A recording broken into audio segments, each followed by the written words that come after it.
पांगरा ग्रामपंचायत येथे राज्याचे उपमुख्यमंत्री अजितदादा यांना श्रद्धांजली वाहण्यात आली।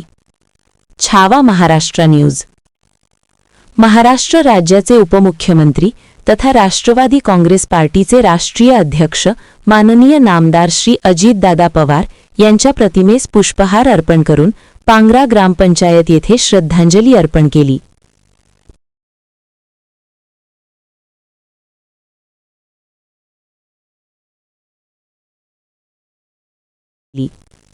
पण हा दादाची हातावरची घडीच दादाची ओळख बनली।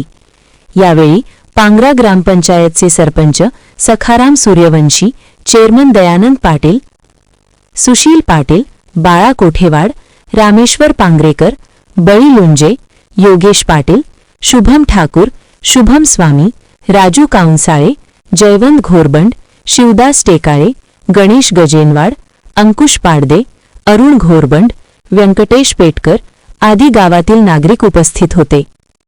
दादा, आम्हाला कधीच वाटले नव्हते की तुम्हाला अशा प्रकारे आदरांजली अर्पण करायची वेळ येईल। अजित अनंतराव पवार 22 जुलै 1959 ते 28 जानेवारी 2026 हे राष्ट्रवादी काँग्रेस पक्षाचे एक राजकारणी होते। 2 जुलै 2023 पासून आपल्या मृत्यूपर्यंत ते उपमुख्यमंत्री म्हणून काम करत होते। 2022-23 या काळात त्यांनी महाराष्ट्र विधानसभेत विरोधी पक्षनेते म्हणून काम केले।